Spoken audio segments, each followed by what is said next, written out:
Flop newcomer से सदी के महानायक बनने की कहानी। 12 फ्लॉप फिल्में, दो बार ऑल इंडिया रेडियो रिजेक्शन, फिर एंग्री यंग मैन का खिताब।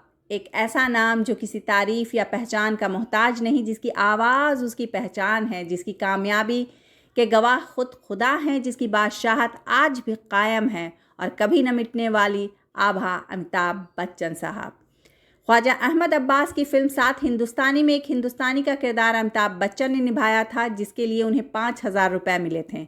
अब्बास साहब को उस वक्त ये नहीं पता था कि बच्चन साहब हरिवंश राय बच्चन साहब के साहबजादे हैं, और जैसे ही उन्हें इस बात की खबर लगी, उन्होंने बच्चन साहब से कहा कि बिना वालिदैन की इजाज़त के वो अपनी फिल्म में अमिताभ बच्चन को नहीं लेंगे, और तब अमिताभ बच्चन ने कहा था आप उनसे बात कर सकते हैं। इस तरह सात हिंदुस्तानी अमिताभ बच्चन को पहली फिल्म के तौर पे मिली, जो 1969 में रिलीज़ हुई थी। उस वक्त सुनील दत्त की फिल्म रेशमा और शेरा की शूटिंग में अमिताभ बच्चन बिजी हुआ करते थे। वो एक दिन की छुट्टी लेकर दिल्ली आए अपनी फिल्म को अपने माँ बाप के साथ देखने के लिए थिएटर में। अब्बास साहब के बारे में कहा जाता है कि वो अपने आप में एक निराले फिल्मकार थे, जो कमर्शियल फिल्म्स नहीं बनाते थे और कोई ना कोई सीख से भरी होती थी उनकी फिल्में। खैर, मीना कुमारी की खासा इज्जत किया करते थे अब्बास साहब, और अपनी हर फिल्म के ट्रायल शो में उन्हें बुलाते थे। सात हिंदुस्तानी देखने के बाद बच्चन साहब की काफ़ी तारीफ़ की थी मीना कुमारी ने, और अमिताभ बच्चन अपनी तारीफ़ों को सुनकर शर्मा गए थे। उस दौर में कई मॉडलिंग के ऑफ़र अमिताभ बच्चन को मिलते थे, लेकिन उनकी दिलचस्पी चूँकि उसमें नहीं थी, सो उन्होंने ठुकरा दिया। जलाल आगा साहब अक्सर बच्चन साहब को अपने रिकॉर्डिंग सेंटर में ले जाया करते थे, और 1-2 मिनट के लिए उनकी आवाज़ का इस्तेमाल उन एडवर्टाइजमेंट में किया करते थे जो विविध भारती के लिए बनाए जाते थे, और हर रिकॉर्डिंग के लिए 5 रुपये बच्चन साहब को मिलते थे। अक्सर टूटे फूटे बिस्किट आधी दाम पर ख़रीद कर और रोड साइड के दुकानों से टोस्ट खाकर अमिताभ बच्चन ने गुजारा किया। कई रातें गवाह हैं जो खुले आसमान के नीचे गुजारे बच्चन साहब ने। बच्चन साहब का वक्त यूं भी गुजरा कि एक फिल्म में ये एक्स्ट्रा काम करने गए थोड़े पैसे कमाने के लिए, तब लेजेंडरी एक्टर शशि कपूर ने उन्हें उस भीड़ में देख लिया था और उन्हें बुलाकर डांटा और ये कहा कि तुम बड़े किरदारों के लिए बने हो, छोटे छोटे किरदार निभाकर इस तरह क्राउड सीन में खड़े होकर करियर में आगे कभी नहीं बढ़ पाओगे। और इस तरह बच्चन साहब को छोड़नी पड़ी थी वो फिल्म, और शशि कपूर ने जो कहा था वो कितना सच है ये हम आप सभी जानते हैं।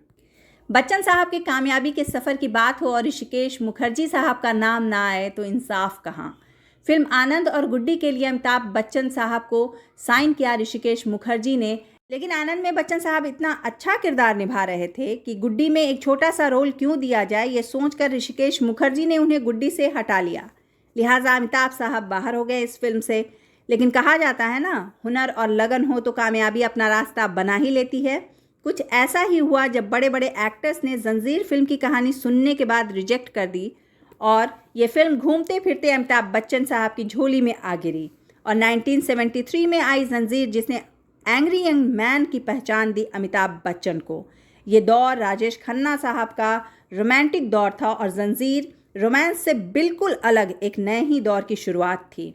नमक हराम जो 1973 में ही आई थी, बच्चन साहब का एक अलग ही अंदाज सामने आया, और आनंद के बाद ये दूसरी फिल्म थी राजेश खन्ना और अमिताभ बच्चन की एक साथ, जिसे ऋषिकेश मुखर्जी ने ही डायरेक्ट किया था। और 70s जो एक तरफ रोमांटिक दौर था, वहीं अमिताभ बच्चन का गुस्सा स्क्रीन पर छाने लगा था। अमिताभ बच्चन साहब लगभग हर बड़े फिल्म मेकर के साथ आगे बढ़ रहे थे। यश चोपड़ा हों या रमेश सिप्पी साहब, मसाला फिल्मों के दिग्गज मनमोहन देसाई हों या प्रकाश मेहरा, इन सभी के साथ बच्चन साहब की जोड़ी खूब जमी। ये वो दौर था जब बच्चन साहब के आस पास भी कोई खड़ा नहीं दिख रहा था। बुलंदियों को छूते बच्चन बेमिसाल फिल्में दे रहे थे। दीवार, शोले, कभी कभी, अमर अकबर एंथनी, अलाप, डॉन, मुकद्दर का सिकंदर, काला पत्थर, कालिया, नमक हलाल, शक्ति, लावारिस, सिलसिला, ये चंद फिल्में हैं उस समुंदर से जो बच्चन साहब की ज़िंदगी हैं। फिर 1983 में फिल्म कूली, जो बच्चन साहब की सबसे ज़्यादा कमाई करने वाली फिल्मों में एक रही, और जिसने सदी के महानायक को मौत के मुंह में लाकर खड़ा कर दिया। 40 सालों का फासला रहा बच्चन साहब के जन्म और पुनर्जन्म के बीच। 2 अगस्त 1982 जब मौत को मात दी बच्चन साहब ने और अपने पैरों पर दोबारा खड़े हुए। सांसें बंद होने को थी, परंतु आप सबकी प्रार्थनाओं ने मुझे जीवित रखा, एक ऋण जिसे मैं कभी भी उतार नहीं सकूंगा। 2 अगस्त एक तारीख जिसे बच्चन साहब हमेशा याद रखते हैं और अपने चाहने वालों का शुक्रिया अदा करते हैं। 2 अगस्त के ठीक पहले के वो 7 दिन जब जया बच्चन को भी डॉक्टर ने कहा था, आप आखिर बार अपने पति को देख लीजिए क्योंकि शायद इसके बाद आपको दोबारा मौका न मिले। It's now a hopeless case. 26 जुलाई 1982 रात के 1 बजे बेंगलोर का एक होटल जहां अमिताभ बच्चन ठहरे हुए थे, एक फ़ोन आता है और बच्चन साहब दौड़ते हैं कॉल लेने के लिए। दूसरी तरफ स्मिता पाटिल थीं। अमिताभ दौड़ते हुए आए क्योंकि इससे पहले कभी भी स्मिता पाटिल ने न फ़ोन किया था न यूँ बात हुई थी। खैर, स्मिता पाटिल ने पूछा, अमिताभ आप ठीक हैं? सब ठीक है ना? मैंने बहुत बुरा ख्वाब देखा है, अपना ध्यान रखना। अमिताभ ने जवाब दिया, सब ठीक है, शूटिंग भी ठीक चल रही है।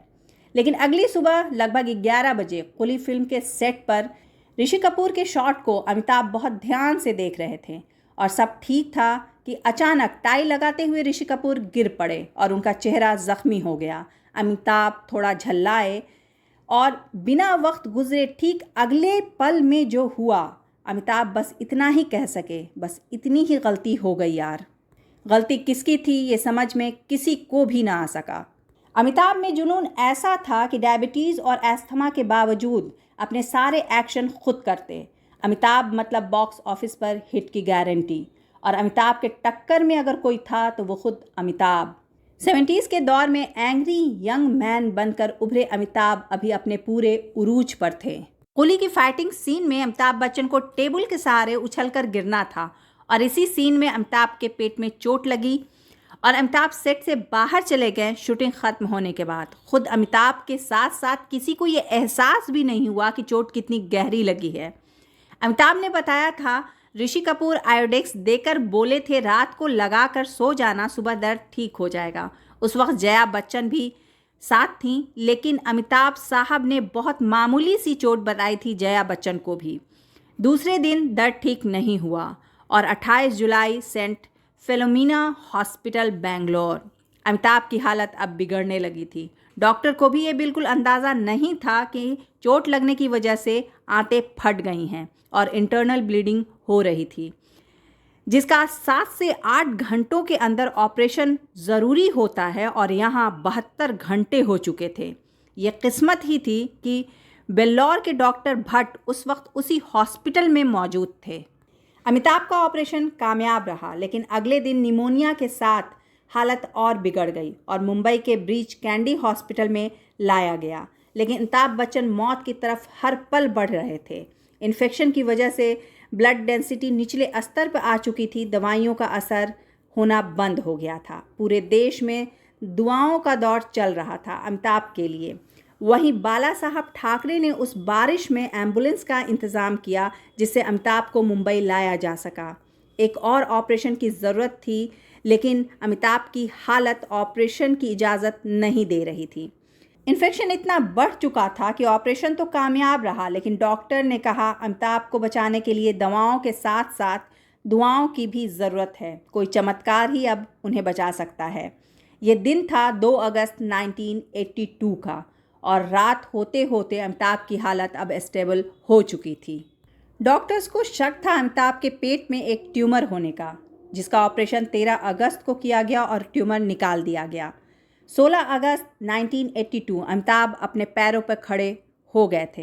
हालांकि एक लंबा वक्त लगा अमिताभ को पूरी तरह से ठीक होने में, लेकिन 2 अगस्त 1982 को ही मुकद्दर का सिकंदर बनकर लिखी थी अमिताभ बच्चन ने अपनी विजय गाथा। 2 दिसंबर 1983 उस एक्सीडेंट के लगभग 1.5 साल बाद फिल्म आई थी सिनेमाघरों में, और ये फिल्म सिर्फ अकेले मुंबई के 25 सिनेमाघरों में लगाई गई थी, जो 25 हफ्तों तक लगातार चली। उन 7 दिनों में मौत की जंजीरों को तोड़कर आने वाले अमिताभ को सालों बाद पता चला उनका लीवर 75% ख़राब हो चुका है। ये साल था 2000। जब संन्यास लेने के बाद पूरे जोश के साथ अमिताभ बच्चन एक बार फिर अपने काम पर वापस आ रहे थे। 2005 में ब्लैक के लिए नेशनल अवार्ड, 2009 में पा के लिए, 2015 में पीकू के लिए, 70 पार में ये कमाल है। ये अमिताभ हैं जनाब, जो अपनी हर सांस को कर्ज मानते हैं उन दुआओं का जो उनके चाहने वालों ने की उनके लिए। न जाने कितने किरदारों को पर्दे पर उतारा अमिताभ बच्चन ने, और उन किरदारों के साथ करोड़ों के दिलों में भी उतरते रहे हर बार। जोश और जज्बे से भरे सदी के महानायक हर रोज़ कुछ न कुछ नया सीखते और सिखाते हैं। 5 दशक वही तेवर, वही आंखों की चमक और वही जुनून, बिना थके अपने सांसों का कर्ज उतारते अमिताभ बच्चन। गिरना भी अच्छा है, औकात का पता चलता है। बढ़ते हैं जब हाथ उठाने को अपनों का पता चलता है। जिन्हें गुस्सा आता है वो लोग सच्चे होते हैं, मैंने झूठों को अक्सर मुस्कुराते हुए देखा है।